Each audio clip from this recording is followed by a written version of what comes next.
Bueno, ustedes me dirán qué piensan de estas expresiones polémicas, me imagino muchas de ellas.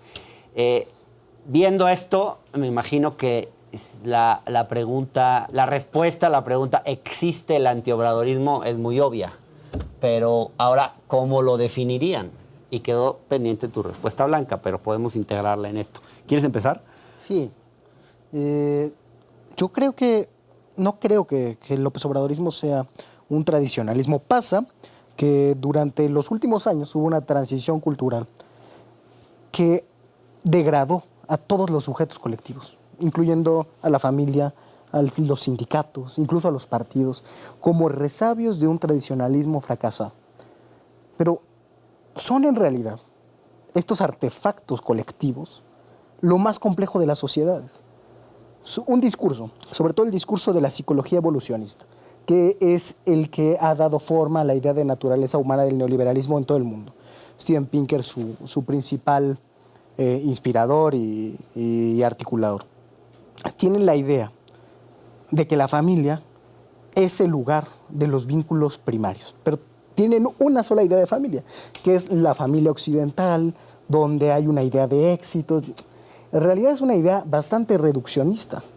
López Obrador es un progresista y es un modernizador. O sea, su discurso es el de la modernización. Y la respuesta está a eso, de vida.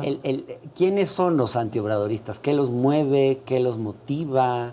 ¿Están articulados? Yo diría que es la reivindicación aisladas de ese discurso, de esa transición cultural, de ese discurso triunfante, que es el discurso de que la realidad última es el individuo, de que el mercado es una manera eficiente y justa porque actúa según el mérito para repartir lo que se tiene.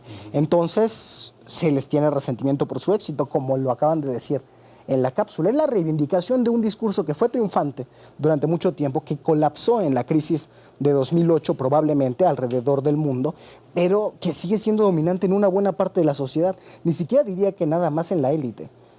El 80% de los mexicanos se sienten de clase media, algo así, decía, reportaba Luis de la Calle, como autoidentificación.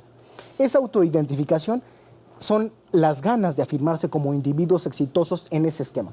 Gustavo, ¿cómo? Bueno, Blanca, vamos contigo. No, dime, déjame a mí. Vale. Es que creo que sentí que Blanca tenía algo que responder. No, es que yo me quedé muy impresionado con esto que acaba de pasar, porque yo lo veo un poco siguiendo lo que dice Gibran. Yo lo veo, es un responso lo que tenemos ahí. Es el canto del cisne de ese grupo privilegiado, no necesariamente los más ricos, porque esos no marchan en Paseo de la Reforma, sino esa clase media que se sintió que estaba en el primer mundo y que podía estarlo sin necesidad de los 100 millones restantes de mexicanos.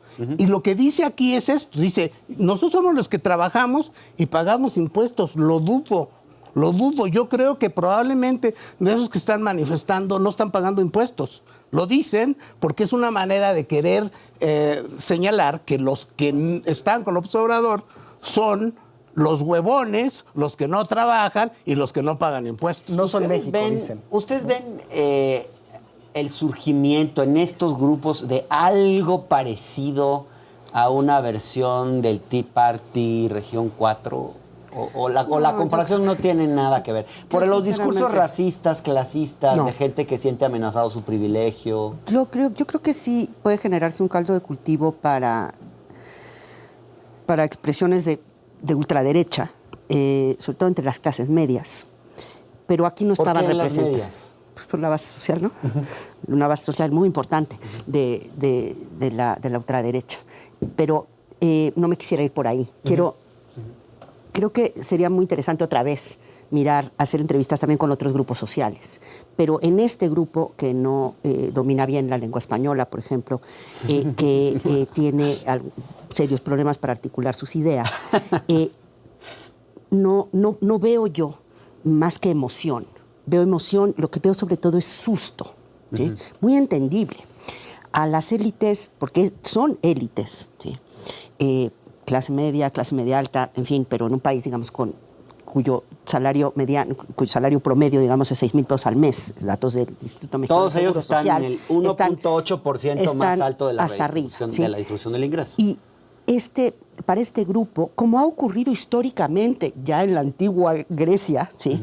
Desde siempre las élites le han tenido mucho susto a los números movilizados, o sea, a los grandes números de personas, ¿sí? Que no han tenido acceso al poder, a la representación, les da mucho susto. Y hay una parte de la sorna, me parece que tiene que ver, sí expresa el clasismo, pero también es una especie de defensa muy reactiva, de una reacción muy primitiva también frente al susto de que su discurso dominante, el discurso de antes, efectivamente el de los individuos, el del mérito, que creo que me preocupa un poco que nos vayamos al otro extremo, de que ahora ya no importa nada, ¿sí? El esfuerzo, pero más allá de que es cierto que la meritocracia ha servido para encubrir el privilegio, se agarran de ahí. Pero yo vería sobre todo una élite como toda élite, que cuando los grandes números de personas que integran una sociedad, la población amplia, se moviliza, el líder además habla su lenguaje y está en consonancia emotiva con él, se siente excluida. Y esa condición de exclusión para la élite es tremendamente incómoda. Gibran. Hay una repartición nueva de la importancia de las voces. Ahora importan más voces que antes importaban menos y eso genera dolores y resentimientos en quienes eran los principales en ser escuchados y en ser vistos. Desde luego, en todo cambio, en todo proceso de cambio, hay una oportunidad para los discursos fascistas.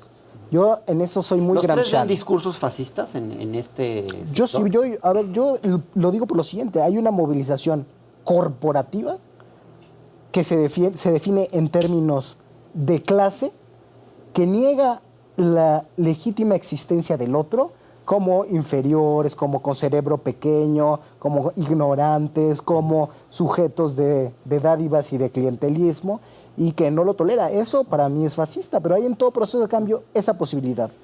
Gibran, Gustavo, Blanca, muchas gracias. Gracias a ti. Gracias.